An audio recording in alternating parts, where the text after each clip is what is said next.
प्यारे भाई बहनों, ओम शांति। ओम शांति। आज हम 27 दिसंबर 2025 की मुरली पर थोड़ा विचार मंथन करेंगे। बाबा ने आज एक बहुत मीठा, बहुत शक्तिशाली आश्वासन दिया है, जो मतलब सीधे आत्मा को छू जाता है। बाबा कहते हैं, मीठे बच्चे, तुम्हारे दुख के दिन अब पूरे हुए।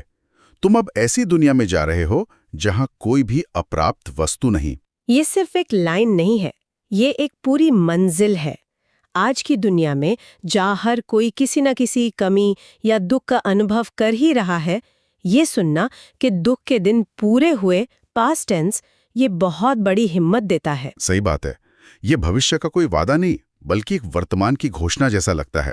और इसी घोषणा को, मतलब दुख से सुख की इस यात्रा को समझने के लिए आज की मुरली की शुरुआत ही एक बहुत गहरे सवाल से होती है। बिल्कुल, क्योंकि नई दुनिया में जाने के लिए पुरानी दुनिया से बुद्धि का वैराग्य होना तो पहली शर्त है। तो मुरली में आज का पहला ही प्रश्न है कि ऐसे कौन से दो शब्द हैं जिनका राज बुद्धि में होने से इस पुरानी दुनिया से बेहद का वैराग्य हो जाता है। सिर्फ दो शब्द। और इसका उत्तर ही एक तरह से पूरे ज्ञान का आधार है। बाबा कहते हैं उतरती कला और चढ़ती कला। बिल्कुल, जब बुद्धि में ये ज्ञान स्पष्ट हो जाता है कि हम आधा कल्प से सीढ़ी उतरते ही आए हैं, हमारी शक्तियां कम होती गई हैं और अब संगम युग पर स्वयं बाबा हमें वापस चढ़ती कला में ले जाने आए हैं, तो इस पुरानी तमोप्रधान दुनिया से स्वाभाविक ही वैराग्य आ जाता है। ये सिर्फ एक आध्यात्मिक कॉन्सेप्ट नहीं लगता। उतरती कला का अनुभव तो आज हर कोई अपनी जिंदगी में कर रहा है। हाँ, चाहे वो काम का बर्नआउट हो, रिश्तों में खालीपन हो या दुनिया में बढ़ती बेचैनी। ऐसा लगता है जैसे बाबा इन दो शब्दों से हमें एक यूनिवर्सल डायग्नोसिस दे रहे हैं। बट व्यक्तिगत नहीं, बल्कि एक कलेक्टिव गिरावट का हिस्सा है, एक साइकिल का अंत है। तब इससे डिटैच होना, इससे वैराग्य रखना आसान हो जाता है। मतलब ये कोई जबरदस्ती का त्याग नहीं है। नहीं, बिल्कुल नहीं। ये समझ पर आधारित स्वाभाविक वैराग्य है। जब निश्चित रूप से सामने एक बेहतर भविष्य दिखता है, तो पुराने से मोह अपने आप छूट जाता है। अच्छा, यहाँ एक सवाल मन में आता है। करोड़ों लोग भक्ति को बहुत शक्ति का स्रोत मानते हैं, उससे उन्हें शांति और सहारा मिलता है। तो फिर बाबा भक्ति मार्ग को उतरती कला का रास्ता क्यों कहते हैं? ये थोड़ा विरोधाभासी नहीं लगता? ये बहुत अच्छा सवाल है। और देखिए, बाबा भक्ति की भावना का अनादर नहीं करते, बल्कि उसकी प्रक्रिया को स्पष्ट करते हैं। भक्ति मार्ग में हम ईश्वर को बाहर ढूंढते हैं, उनसे मांगते हैं, पुकारते हैं। हाँ, पुकारते हैं। ये मांगने की स्थिति है, लेकिन इस प्रक्रिया में आत्मा स्वयं शक्तिशाली नहीं बनती, वो दूसरों पर निर्भर रहती है। इसीलिए आधा कल्प भक्ति करने के बावजूद आत्मा की शक्ति क्षीण होती गई। और ज्ञान मार्ग? ज्ञान मार्ग बनने का मार्ग है। जो गुण हम देवी देवताओं में ढूंढते थे, जिन शक्तियों के लिए हम प्रार्थना करते थे, अब ज्ञान से हम स्वयं उन गुणों और शक्तियों को धारण करते हैं। ये नर से नारायण बनने की प्रैक्टिकल पढ़ाई है। अच्छा। इसीलिए भक्ति को उतरती कला और ज्ञान को चढ़ती कला कहा गया है। भक्ति में हम भक्त थे, ज्ञान में हम भगवान के बच्चे बनकर मास्टर भगवान बनते हैं। मतलब भक्ति में हम बाहर ढूंढ रहे थे और ज्ञान में बाबा हमें अपने अंदर की शक्ति को जगाना सिखा रहे हैं। तो ये जो बनने का समय है, इसी को मुरली में पुरुषोत्तम संगम योग कहा गया है ना? बिल्कुल। ये बाकी युगों से अलग कैसे है? ये सबसे कल्याणकारी समय है। ये वो संगम है जब कलयुग का अंत और सतयुग की आदि होती है। पुरुषोत्तम का अर्थ ही है पुरुषों में उत्तम बनने का युग। इसी छोटे से युग में हम आत्माएं साधारण मनुष्य से उत्तम देवता बनती हैं, तमो प्रधान से सतो प्रधान बनती हैं। कायाकल्प शब्द याद आता ये सुनकर। यह सिर्फ कुछ आदतें बदलने जैसा नहीं है, ये तो आत्मा की डीएनए को ही बदलने जैसा है। एकदम सही। ये एक आध्यात्मिक कायाकल्प का ही समय है। बाबा हमें धीरज देते हैं कि दुखधाम यानी रौरव नर्क अब समाप्त हो रहा है और हम सुखधाम की तैयारी कर रहे हैं। इसी संगम युग में आत्मा इतनी पावन बनती है कि उसे सतयुग में नया सतो प्रधान शरीर मिलता है। लेकिन हर कायाकल्प, हर ट्रांसफॉर्मेशन के लिए सबसे बड़ी बाधा को पार करना पड़ता है। और बाबा आज उसी सबसे बड़ी बाधा की बात करते हैं। वो दुश्मन जो हमें इस उत्तम बनने की यात्रा से बार बार नीचे गिराता है। हाँ। और वो दुश्मन कौन है जिसके बिना जगत जीत बनना असंभव है? बाबा कहते हैं, इस काम महाशत्रु पर जीत पाने से तुम जगत जीत बनेंगे। ये सबसे पहला और सबसे बड़ा अवगुण है जो आत्मा को देह अभिमान में फंसाकर नीचे गिराता है। ये सिर्फ एक शारीरिक विकार नहीं है। नहीं, ये चेतना को शरीर तक सीमित कर देता है। सतयुग में ये विकार होता ही नहीं, इसीलिए वहां दुनिया पावन होती है। जगत जीत बनने की पहली शर्त ही इस पर जीत पाना है। और बाबा इस बारे में एक बहुत कड़ी चेतावनी भी देते हैं। कहते हैं कि प्रतिज्ञा करने के बाद अगर कोई इस विकार में गिरता है तो 100 गुना दंड का भागी बन जाता है। हाँ, और उपमा भी बहुत गहरी देते हैं। जैसे कोई 5 मंजिल से गिर के चकनाचूर हो गया हो। हाँ, और ये 100 गुना दंड की बात किसी बाहरी सजा की नहीं है, ये आत्मा की अपनी आंतरिक स्थिति के बारे में है। अज्ञान में की गई गलती एक बोझ है, लेकिन ज्ञान में आकर बाबा से प्रतिज्ञा करके की गई वही गलती वो आत्मा के आत्मसम्मान को, उसकी अपनी नजर में उसकी वैल्यू को 100 गुना ज्यादा चोट पहुंचाती है। अच्छा, ये वो चकनाचूर होना है जिसकी बाबा बात कर रहे हैं, अपने ही विश्वास का टूटना। ये एक बहुत गहरा दृष्टिकोण है। ये एक आंतरिक पतन है, कोई बाहरी सजा नहीं। तो इस बड़ी लड़ाई को लड़ने के लिए बाबा हमें क्या साधन देते हैं? क्या कोई सपोर्ट सिस्टम है? हाँ, बिल्कुल है। बाबा इस सारे ज्ञान को एक पढ़ाई कहते हैं और हम विद्यार्थी, और इस पढ़ाई के लिए उन्होंने एक गॉडली यूनिवर्सिटी स्थापन की है। इसी यूनिवर्सिटी में हमें इस दुश्मन पर जीत पाने की शक्ति और विधि मिलती है। और इस यूनिवर्सिटी में प्रजापिता ब्रह्मा की क्या भूमिका है? ये समझना बहुत जरूरी है। बाबा तो निराकार शिव हैं, परमपिता। वो हमें पढ़ाते कैसे हैं? वो प्रजापिता ब्रह्मा के भाग्यशाली रथ का आधार लेकर हमें पढ़ाते हैं। शिव बाबा ब्रह्मा के तन में आकर ज्ञान सुनाते हैं। तो हम ब्रह्मा के मुख द्वारा रचे गए बच्चे हैं, इसीलिए हम सब ब्रह्मा कुमार और ब्रह्मा कुमारियां। आपस में भाई बहन हैं।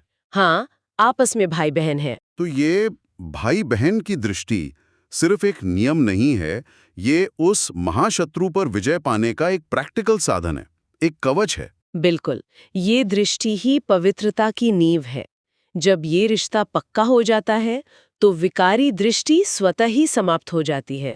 और बाबा कहते हैं कि इसके लिए घर छोड़कर भागना नहीं है। सही। सन्यासी हद का सन्यास करते हैं, घर बार छोड़ते हैं। हमारा है बेहद का सन्यास, जो घर गृहस्थ में रहते हुए इस पूरी पुरानी विकारी दुनिया से बुद्धि का योग हटाने का है, कमल पुष्प समान रहना है। ये सब ज्ञान सुनने में बहुत ऊंचा लगता है, लेकिन सवाल ये उठता है कि इसे रोज की जिंदगी में कैसे जिएं? मतलब इस पूरी थियोरी को प्रैक्टिकल कैसे बनाया जाए? मुरली में आज इसके लिए क्या प्रैक्टिकल कदम बताए गए हैं? बाबा हमेशा ऊंची थियोरी के साथ साथ बहुत प्रैक्टिकल विधि भी बताते हैं।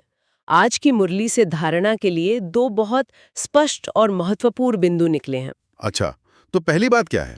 पहली धारणा है, बाबा से जो संपूर्ण पावन बनने की प्रतिज्ञा की है, उसे किसी भी हालत में तोड़ना नहीं है।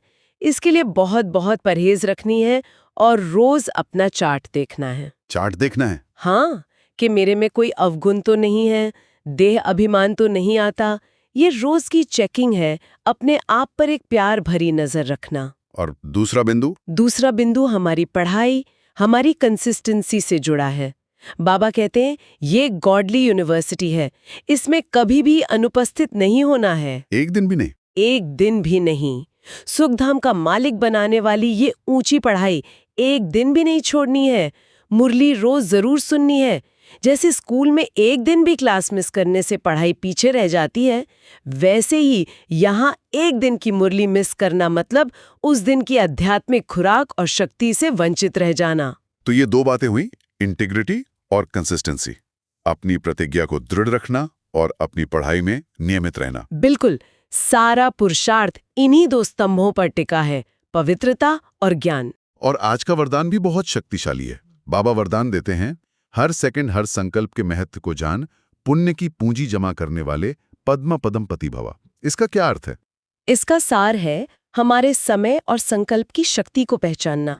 बाबा हमें पुण्य आत्माई कहते हैं और बताते हैं कि हमारे हर श्रेष्ठ संकल्प में इतनी शक्ति है कि हम असंभव को भी संभव कर सकते हैं। अच्छा। जैसे मुरली में मिसाल है कि विज्ञान रेगिस्तान में हरियाली ला सकता है, वैसे ही हम अपने श्रेष्ठ संकल्पों से न उम्मीदवार आत्माओं में भी उम्मीद जगा सकते हैं। मतलब हमारा एक एक विचार, एक एक सेकंड बहुत कीमती है। ये हमारी आध्यात्मिक करेंसी है। बहुत कीमती।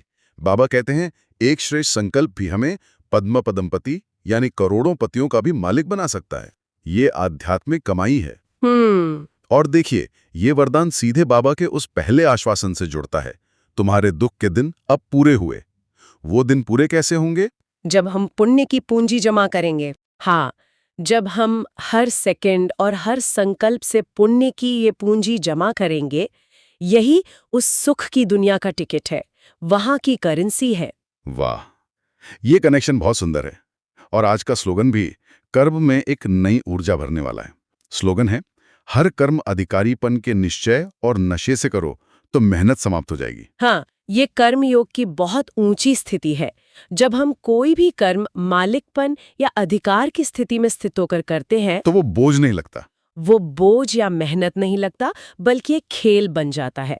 मैं आत्मा इस शरीर का मालिक हूँ, मैं मास्टर सर्वशक्तिवान का बच्चा हूँ, ये अधिकार का नशा है। ये कुछ ऐसा है जैसे एक कर्मचारी को अपना काम बोझ लग सकता है, लेकिन एक कंपनी के मालिक को वही काम अपना खेल, अपनी रचना लगता है।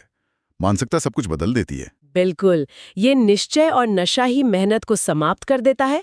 फिर सेवा सेवा नहीं लगती, एक उत्सव बन जाती है। कर्म कर्म नहीं लगता, एक लीला बन जाता है। तो आज की मुरली का अगर हम सार निकालें तो ये हमें उतरती कला से चढ़ती कला की यात्रा का एक पूरा नक्शा देती है। सही कहा। यह नक्शा दुग्धाम से वैराग्य से शुरू होता है, फिर ज्ञान मार्ग द्वारा पवित्रता की धारणा पर मजबूत होता है, और फिर श्रेष्ठ संकल्पों से अपनी पुण्य की पूंजी जमा करने की विधि सिखाता है। दुख से सुख की यात्रा का पूरा गाइड मैप है। बिल्कुल। इसमें एक अव्यक्त इशारा भी छिपा था, जो आगे की ऊंची मंजिल की तरफ ध्यान खींचता है ना? हाँ, मुरली के अंत में कर्मातीत स्थिति के बारे में एक इशारा था। ये विचार करने योग्य है कि जब आत्मा कर्म के बंधनों से पूरी तरह मुक्त हो जाती है तो उसकी क्या स्थिति होती है। बाबा कहते हैं कि कर्मबंधिनी आत्माएं वहीं कार्य कर सकती हैं जहां वे हैं, लेकिन कर्मातीत आत्माएं वो एक ही समय पर चारों ओर अपनी सेवा का पाठ बजा सकती हैं, क्योंकि उनकी गति बहुत तीव्र होती है। मतलब वह समय और स्थान के बंधन से परे हो जाती है। एक सेकंड में जहां चाहे वहां अपनी वाइब्रेशन से, अपनी शुभकामनाओं से सेवा कर सकती है। हाँ, तो ये एक गहरा चिंतन का विषय है कि इस कर्मातीत स्थिति के अनुभव को बढ़ाने का हमारे पुरुषार्थ में क्या अर्थ हो सकता है। हम अपने रोज के कर्म करते हुए इस बंधन मुक्त स्थिति के करीब कैसे पहुंच सकते हैं। ये वो मंजिल है जिस पर हमें आज चिंतन करना है। जी, ये एक बहुत शक्तिशाली विचार है जिस पर मनन किया जा सकता है। कर्म करते हुए भी कर्म के बंधन से न्यारा होना, ये इस यात्रा का अंतिम लक्ष्य है। आज के इस गहरे मंथन के लिए बहुत बहुत धन्यवाद। धन्यवाद। ओम शांति। ओम शांति।